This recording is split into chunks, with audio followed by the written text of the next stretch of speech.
really understand people that want to question the process. I think that's actually a good thing. It makes us as election administrators kind of turn inward and ensure that we are sure that our process is solid. That's one reason I'm here. I want them to know that I'm here overseeing the process by myself. I'm not just leaving it up to the vendor. I'm here to ensure that this happens and that it happens well. Amelia Gardner is the clerk auditor in Utah County, the area around Provo. But today she's in Phoenix at Runbeck Election Services. These are actually our ballots. After printing, they get folded, stuffed, and studied. There's a camera that is capturing and reading to ensure that this voter at this address is getting a ballot for their precinct. They get sorted, then stacked, ready for the mail. For folks in the ballot business, time is short. And what times these are. The last presidential election, we mailed 3.8 million ballots. We're going to mail about 15 million this election. This year, how people vote may matter almost as much as who they vote for. The pandemic is pushing people to paper.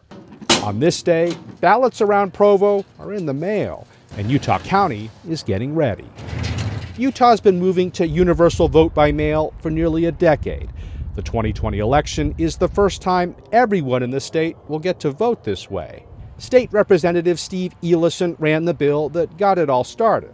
Back then, I did hear from a number of people about concerns because it was so new and they just didn't know how their vote would be protected. But in terms of what I'm hearing now, the best thing is I hear almost nothing because people know that it works, it's secure, it's convenient, and it has increased our voter participation.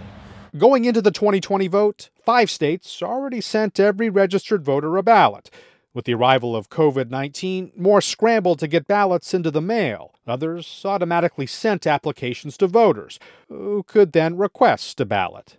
Still more allow absentee voting by mail, with or without an excuse because of coronavirus fears. As of now, more than 198 million Americans who are eligible to vote will be able to cast a ballot by mail, some 84% of all voters. And I'll tell you what, whether it's in North Carolina, whether it's in Michigan, whether it's in other states where they're going to be sending out 80 million ballots. And it's Democrats. They're trying to rig this election. But actually, Utah is very Republican, conservative on social issues because of the Mormon Church. Here, vote by mail has become a tradition. I just think it works really well. I wouldn't change anything. I feel like it's safe. Especially right now, I wouldn't want to go stand in line somewhere to vote because of the COVID. 19-year-old BYU sophomore Makenzie Gudmundson is voting by mail for the first time. I guess I'd be worried that I did it wrong somehow. Just that somehow something I did would invalidate my vote. But I don't know. I plan on trying to follow the instructions. I'm sure it'll be pretty clear. Even the head of the Utah County Republican Party believes in a fast-growing county on the so-called Silicon Slopes that last went for a Democrat as president in 1964. I think most people have gathered a lot of confidence. I will say 6 or 8 years ago, I was one of the people that wondered about how this worked just because it was something new and something, kind of revolutionary at the time, if you will. One of the beauties of federalism in the United States is that we have a remarkable diversity of ways that we administer our elections. Damon Cann is a professor of political science at Utah State. He studies the way elections get run. More people will experience voting by mail this year than have ever experienced by mail voting before. And our research shows that when people have a by mail voting experience, they're more likely to appreciate and respect that mode of election administration. But the worry here is about other states moving to voting by mail, a rush in just the last few months, with a crush of ballots to come. There's a big difference between a jurisdiction like Utah, who's been doing this and has systems and processes in place, and someone who maybe just overnight decides to do this and doesn't have the opportunity to implement those systems. Here, that system is at drop boxes. There are security seals. 12.2. And scales. Ballots are weighed. 12.2 done. With everything tracked on an app. Here, you can drop a ballot at a library, a city hall, and the mall. Thank you. And people were. Thank you. At the county building in downtown Provo, ballots are weighed again to make sure what was picked up in the field matches. Then the count begins. This machine takes a picture of the ballot envelope, matching identities against what's on file. If something is off with a signature, it gets more scrutiny. A voter may even get a call.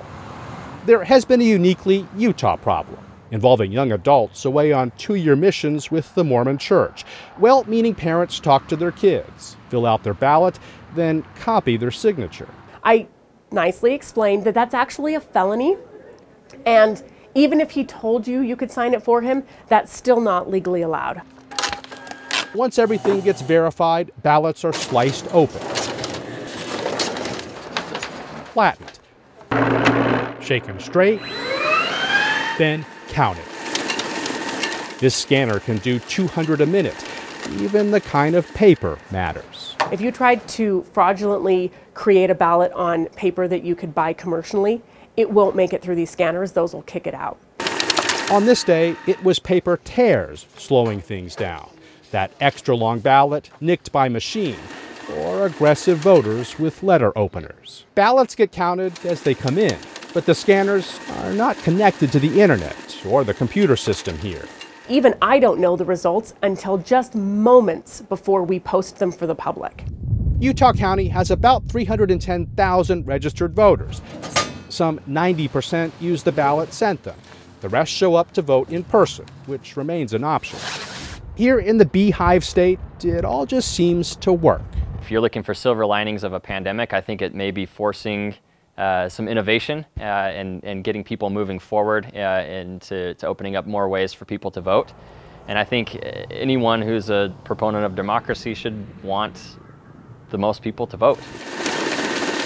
After getting scanned and counted, ballots go in boxes at the ready in case of questions or audits. It's here they will stay until Utah County has no more questions about how it voted in the fading days of 2020.